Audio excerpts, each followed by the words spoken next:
Qual foi a coisa mais corajosa que sua filha já fez? Me perguntou alguém ao telefone. Eu estava no trabalho quando a avó da minha filha me ligou. Sua filha cortou a cabeça de um colega. Eu fiquei paralisado, sem saber o que dizer. Vou aí imediatamente, respondi, misturando raiva com culpa por claramente ter criado uma filha que pensava que isso era aceitável. Quando cheguei à sala da direção, minha filha estava sentada ali, mãos sujas, sangue no uniforme, olhando fixamente para a frente.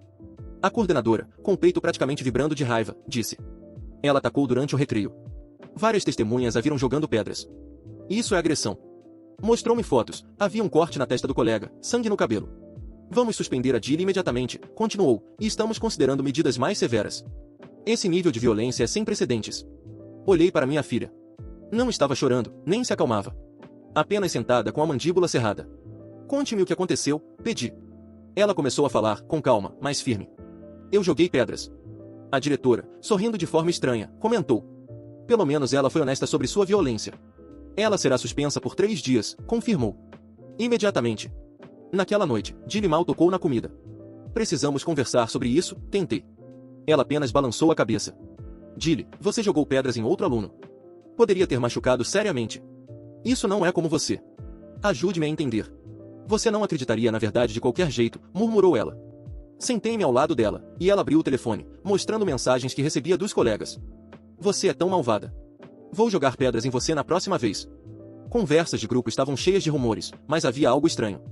Entre as mensagens cruéis, algumas eram gentis. Obrigado. Você é corajosa. Nós te apoiamos. Diga-me por que todas essas crianças estão te enviando mensagens contraditórias, tentei. Você não entenderia, respondeu, guardando o telefone. Ninguém entende. Nos 2 dias seguintes, tentei tudo, perguntas suaves no café da manhã, conversas mais sérias depois do jantar. Liguei para alguns pais, mas apenas disseram que as crianças estavam passando por fases e encerraram rapidamente a ligação. Dilly, seja o que for que aconteceu, podemos resolver juntos, insisti. Ela permaneceu em silêncio por mais uma noite. Seu irmão entrou em 2 brigas defendendo-a, os pais das outras crianças exigiam explicações. Finalmente, a encontrei no quarto, olhando para o telefone com lágrimas nos olhos. Ouça, disse, eu não posso ajudar se você não me contar. Ela olhou para mim, exausta. Papai, você realmente quer saber? Porque quando eu contar, você não poderá fingir que nada está acontecendo. Segurei sua mão e prometi nunca ignorar seus problemas. Ela respirou fundo e começou. Ele estava encurralando os alunos mais novos no depósito do time. Fazia eles abaixarem as calças, tirava fotos e ameaçava mostrar para todos se não obedecessem. Meu estômago revirou. Você contou para alguém? Perguntei. Contei para a diretora 3 vezes, disse ela. Mas ela disse que crianças inventam histórias para chamar atenção. Mostrei a ela Mac chorando, Luke com hematomas tentando escapar. Ninguém ouviu ou acreditou. Há quanto tempo? 2 meses. Ontem, vi ele colocando o irmãozinho do bem, de apenas 6 anos, atrás do depósito. Ele chorava tanto que mal podia respirar. O menino disse que ninguém acreditaria nele. Então, Dilly pegou algumas pedras e explicou tudo. Ela mostrou screenshots com mensagens de irmãos mais velhos e crianças pedindo ajuda. Relatórios foram enviados e rejeitados, até um vídeo da agressão foi considerado não claro. Eu tentei de tudo, sussurrou ela. Finalmente, quando a polícia entrevistou as crianças sem a presença da diretora, 5 delas confirmaram tudo. Encontraram fotos no celular de Dilly. A diretora foi demitida imediatamente e ações criminais foram abertas. Pensei que a batalha tinha acabado. 3 semanas depois, Dilly voltou para casa com lágrimas nos olhos e o rosto inchado. Eu tentei confortá-la, mas ela me empurrou. Você prometeu. Você disse que ajudaria. Calma, filha, tentei responder, segurando minhas próprias lágrimas. Vamos resolver isso. Ela me contou que o pai dela havia doado 17 mil para a escola. Graças a isso, ela havia retornado e estava mais imbatível do que nunca. Olhei para sua carinha vermelha e inchada e senti uma mistura de raiva e determinação. Eu não permitiria que fizessem isso de novo. Peguei meu telefone e liguei para o detetive do caso anterior. Expliquei a situação. Dilly estava de volta ao Wood Primary, depois que o pai fez a doação, e ela estava tendo ataques de pânico. 1 hora depois, ele retornou à ligação, cansado e frustrado. Sei que parece ruim, mas casos juvenis são complicados. Famílias com dinheiro sempre encontram brechas na lei. Não podia quebrar meu telefone de raiva, então agradeci e desliguei. Naquela noite, depois que Dilly finalmente adormeceu, sentei-me à mesa da cozinha com meu laptop. Procurei todos os membros do conselho escolar e comecei a escrever e-mails detalhando tudo, relatórios policiais, depoimentos de testemunhas. Minha esposa leu por cima do meu ombro. Talvez tire a parte em que você os chama de corruptos, sugeriu. Passamos 2 horas reescrevendo, corrigindo fatos e eliminando qualquer tom de raiva. Na manhã seguinte, Dilly não queria sair da cama. Meu estômago dói demais, disse, encolhida debaixo do cobertor. Liguei para meu chefe e disse que tinha uma emergência familiar. Liguei para a escola e exigi uma reunião com o diretor ainda naquele dia. Quando finalmente nos sentamos, coloquei uma pilha de papéis sobre a mesa, relatórios policiais, depoimentos, tudo. O diretor olhou para ele sem conseguir manter o olhar. Temos que seguir o devido processo, disse ele. Todos merecem uma segunda chance. Apontando para os documentos, perguntei. E quanto às crianças? Ele murmurou algo sobre um plano de segurança, supervisão no recreio, mas não respondeu às minhas perguntas sobre como lidar com os relatos anteriores. Saí da sala sentindo-me pior do que quando cheguei, mas determinado a proteger minha filha. Ela havia sido corajosa, e agora eu também precisava ser. O caminho de volta para casa foi silencioso. Jill estava encurvada no banco do carro, abraçando o próprio corpo como se cada músculo pudesse protegê-la de tudo e de todos. Eu dirigia sem realmente prestar atenção à rua, os pensamentos girando em torno do encontro que acabará de ter com o diretor. Devido ao devido processo, todo mundo merece uma segunda chance, suas palavras ecoavam em minha cabeça como uma zombaria.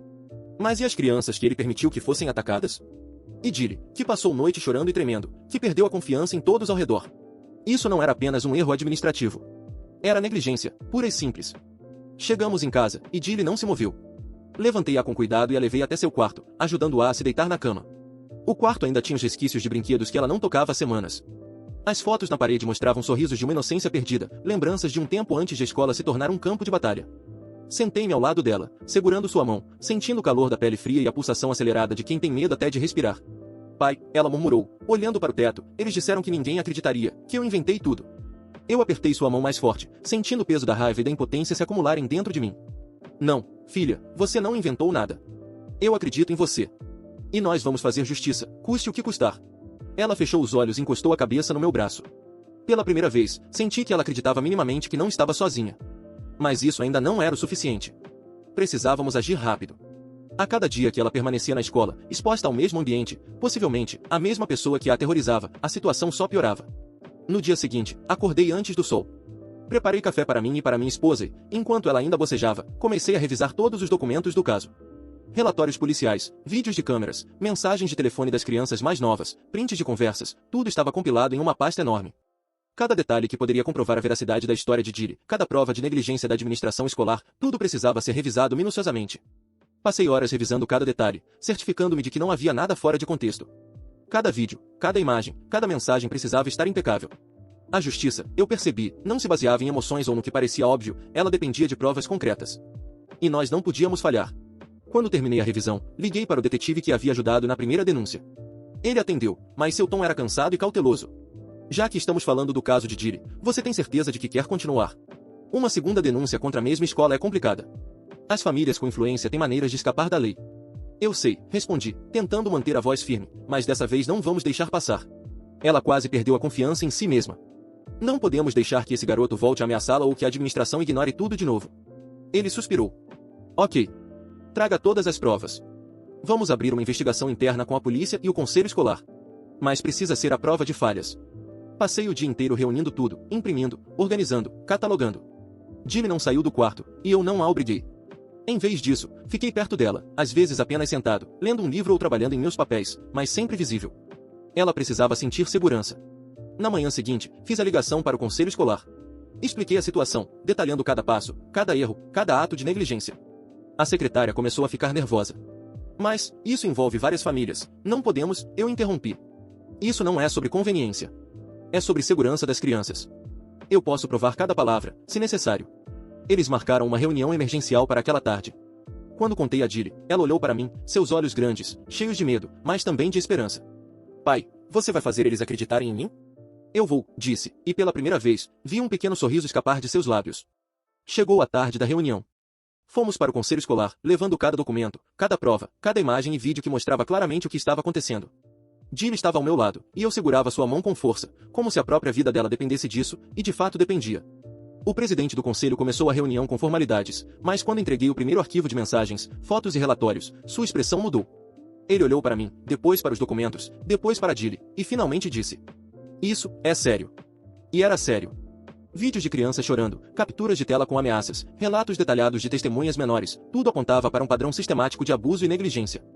Jill havia suportado 2 meses de terror psicológico e físico, e nenhum adulto na administração havia feito nada. Durante a reunião, o diretor da escola tentou se explicar. São alegações graves, mas estamos revisando os protocolos, ele disse. E a criança pode ter exagerado. Eu respirei fundo, tentando controlar a raiva. Exagerou? Os vídeos mostram crianças menores chorando de medo, sendo coagidas a fazer coisas humilhantes. Sua equipe ignorou denúncias anteriores. Isso não é exagero. É abuso, e é negligência criminal. O silêncio tomou a sala. Membros do conselho começaram a sussurrar entre si, consultando notas e arquivos. Pela primeira vez, senti que estávamos prestes a virar a maré. Após horas de discussão e revisão, o conselho finalmente decidiu: o diretor e todos os responsáveis diretamente envolvidos seriam afastados imediatamente, com investigação criminal e administrativa aberta. A supervisão da escola seria assumida temporariamente por membros do conselho até que medidas corretivas fossem implementadas. Jimmy não só seria protegida como também teria acompanhamento psicológico fornecido pela escola. Quando saímos do prédio, Jilly olhou para mim e disse, quase em sussurro: pai, eu não sabia se alguém acreditaria em mim. Eu sempre acreditarei, filha. Sempre. Nos dias que se seguiram, a escola passou por mudanças radicais. A equipe passou por treinamentos obrigatórios de prevenção ao bullying, protocolos claros foram estabelecidos para denúncias, e crianças que antes se sentiam impotentes começaram a se sentir protegidas. Jilly voltou à rotina escolar, mas agora com a sensação de segurança que ela nunca havia experimentado antes. À noite, quando estávamos em casa, Jilly me abraçou forte e disse: pai, o que eu fiz foi corajoso, não é? Eu olhei para ela, os olhos marejados. O mais corajoso que você poderia ter feito. Não só por você, mas por todas as crianças que não podiam falar. Você enfrentou o medo e lutou. Ela sorriu pela primeira vez em semanas. E naquele momento, percebi que coragem não é ausência de medo, é agir apesar dele. Nos meses seguintes, acompanhamos o progresso da investigação. O garoto que a aterrorizava e os envolvidos na administração foram responsabilizados, e a justiça finalmente começou a ser feita. Jilly voltou a ser a criança alegre que sempre foi, mas agora com uma força interior que eu sabia que a acompanharia pelo resto da vida. E eu aprendi uma lição que jamais esquecerei. Às vezes, a bravura não vem de grandes atos heróicos ou de batalhas épicas, mas de crianças pequenas que, mesmo com medo, levantam a voz contra a injustiça e se recusam a ficar em silêncio. Os dias seguintes foram estranhos. Jilly voltou à escola, mas a sensação de normalidade era apenas superficial.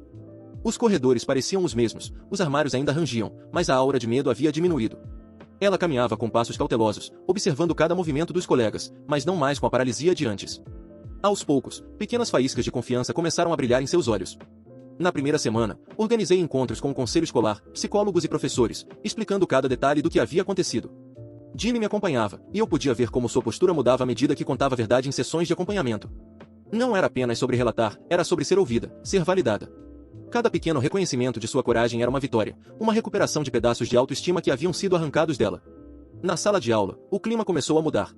Alguns colegas se aproximavam com curiosidade, outros com timidez. Mas Jilly não recuava mais. Em vez disso, começou a se posicionar em defesa daqueles que percebiam vulneráveis. Quando uma menina mais nova teve sua mochila revirada por um aluno mais velho, Jilly interveio, não com raiva, mas com firmeza. Ela mostrou que estava disposta a proteger os outros, mesmo depois do que havia passado. Eu observava essas transformações de longe, admirado. Cada ato de coragem de Jilly parecia construir uma muralha invisível ao redor dela, uma barreira de confiança que nenhum outro aluno poderia atravessar sem enfrentar resistência. O medo, que antes a dominava, agora se tornava combustível para a ação. Ela começou a escrever em um diário secreto. Suas palavras eram densas, carregadas de emoções, mas também de observações sobre justiça e coragem. Cada página era um pequeno manifesto de crescimento pessoal. Ela não apenas relatava acontecimentos, mas refletia sobre eles, transformando experiências traumáticas em lições de vida. Aos poucos, a influência da administração corrupta começou a diminuir. O novo diretor provisório implementou políticas de tolerância zero para qualquer tipo de bullying. Jilly se tornou um símbolo, uma criança que mostrou ao mundo que o medo não é invencível. Professores começaram a usá-la como exemplo em aulas de empatia e ética. Ela, que antes se sentia invisível, agora era uma voz respeitada entre colegas e adultos. Um dia, após o horário escolar, Jilly me chamou para conversar na biblioteca. Ela parecia mais séria que o habitual. Pai, quero ajudar outros que estão passando pelo que eu passei, disse, sua voz firme. Não quero que ninguém mais se sinta sozinho como eu me senti. Isso é admirável, respondi, sentindo orgulho. Mas você não precisa carregar o peso do mundo sozinha. Eu sei, respondeu ela, mas posso começar pequeno. Só ajudando aqueles que posso alcançar. E foi assim que ela começou um pequeno grupo de apoio entre crianças da escola. Sentava-se com colegas que haviam sido intimidados, escutava suas histórias, oferecia estratégias para enfrentar a situação e, acima de tudo, validava seus sentimentos. O grupo cresceu lentamente, e Jilly se tornou uma líder natural, alguém que os outros respeitavam não pelo medo, mas pelo cuidado e pela coragem demonstrada. Enquanto isso, fora da escola, a investigação contra a administração antiga avançava. Documentos que haviam sido ignorados por meses foram finalmente analisados com seriedade. Advogados foram chamados, testemunhas depuseram, e a justiça começou a traçar um caminho mais firme. Jilly, embora ainda pequena, sentia o peso da vitória iminente, sabendo que seu esforço estava mudando o ambiente para sempre. Em casa, cada noite era uma mistura de reflexão e planos. Jilly conversava comigo sobre cada acontecimento, sobre como poderia melhorar a vida na escola para todos. Suas ideias variavam de simples gestos de gentileza a pequenas campanhas de conscientização sobre bullying e respeito. Eu a apoiava, fornecendo orientações e ajudando-a a estruturar seus pensamentos, mas deixava que a iniciativa fosse dela. Ela precisava sentir o controle de sua própria vida, algo que a escola havia tentado tirar dela. O impacto dessas ações começou a ser sentido de forma ampla. Professores relataram uma mudança significativa na dinâmica da sala de aula. Crianças que antes ficavam em silêncio começaram a se abrir, inspiradas pela coragem de Dilly.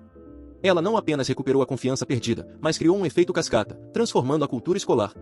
Em um dia particularmente significativo, Dilly recebeu uma carta anônima. Não era de intimidação, como as que recebeu antes, mas de agradecimento. Uma criança que havia sido alvo de bullying escreveu, dizendo como as ações de Dilly ajudaram a enfrentar o medo, a encontrar força dentro de si mesma e acreditar que poderia ser respeitada. Dilly me mostrou a carta com lágrimas nos olhos e disse: "Pai, isso é por isso que eu fiz tudo isso. Porque ninguém merece sentir medo sozinho." Eu a abracei e senti uma mistura de alívio, orgulho e esperança. A vida de Dilly não seria mais marcada pelo medo ou pelo silêncio. Ela havia transformado o trauma em força, desespero em ação, dor em empatia. Enquanto a investigação prosseguia e a justiça finalmente começava a ser feita, Dilly continuava seu trabalho silencioso de proteção e liderança. Cada passo era um lembrete de que, mesmo nas situações mais sombrias, a coragem pode surgir de lugares inesperados. Crianças pequenas podem ser extraordinariamente fortes, e a verdade, quando apoiada por ação e perseverança, sempre encontra um caminho. E eu percebi, com uma clareza dolorosa, que a bravura verdadeira não é a ausência de medo, mas a habilidade de enfrentar o medo com integridade, compaixão e determinação, exatamente o que minha filha demonstrou todos os dias, mesmo quando o mundo parecia conspirar contra ela. Com o tempo, Dilly não apenas se recuperou, mas floresceu. A escola que antes a aterrorizava se transformou em um lugar mais seguro e inclusivo, em grande parte graças à sua coragem e à sua insistência em denunciar injustiças. Professores passaram a implementar atividades de conscientização sobre bullying, empatia e respeito. Os alunos aprenderam que violência e intimidação não seriam toleradas. Dilly continuou seu grupo de apoio, agora formalizado como uma espécie de comitê de bem-estar da escola. Crianças que antes se escondiam começaram a falar, a se defender e ajudar colegas em situações difíceis. O efeito cascata que ela iniciou transformou a cultura escolar, tornando-a um exemplo admirável de liderança e resiliência. A justiça, lenta mas constante, finalmente alcançou aqueles que abusaram de seu poder. Administradores corruptos foram afastados, medidas legais foram impostas, e a polícia deu seguimento a todos os casos comprovados de violência e intimidação. As ameaças e manipulações não foram esquecidas, mas o peso delas deixou de recair sobre Dilly e sobre qualquer outra criança vulnerável. Em casa, cada noite com Dilly passou a ser um momento de reflexão e celebração de pequenas vitórias. Ela compartilhou cada história de coragem de seus colegas, cada mensagem de agradecimento, cada melhoria que percebeu na escola. Sua força me ensinou mais sobre perseverança e justiça do que qualquer livro ou experiência anterior. Ela aprendeu que ser corajosa não significa não ter medo, mas enfrentar o medo e agir apesar dele. Aprendeu que a verdade, por mais dolorosa que seja, precisa ser contada, e que não há vergonha em buscar ajuda ou se proteger. E acima de tudo, ela aprendeu que a empatia e a justiça podem transformar vidas. Eu a observei, e pela primeira vez senti que ela estava realmente livre, livre do medo, das ameaças, da dor e do silêncio imposto. Cada cicatriz, cada lágrima e cada noite de pânico haviam se transformado em força, e essa força agora irradiava para todos ao seu redor. O que começou como uma situação terrível, de perigo e desespero, tornou-se uma história de coragem, resistência e mudança real. Dilly havia enfrentado o impossível, ao fazê-lo, mudou não apenas a própria vida, mas a de toda a comunidade ao seu redor. E eu percebi, com um misto de orgulho e alívio, que a bravura mais verdadeira não vem da ausência de medo, mas da determinação de agir corretamente, mesmo quando o medo parece intransponível. Minha filha me mostrou que a coragem pode ser silenciosa, mas seu impacto é devastadoramente poderoso. A escola voltou a ser um lugar de aprendizado, Dilly continuou sendo uma inspiração para todos, e, finalmente, pudemos respirar tranquilos, sabendo que, mesmo nas situações mais sombrias, a luz da coragem e da justiça sempre encontra um caminho. E assim, a história terminou, não com lágrimas ou medo, mas com orgulho, esperança e a certeza de que a bravura, quando verdadeira, transforma tudo ao seu redor.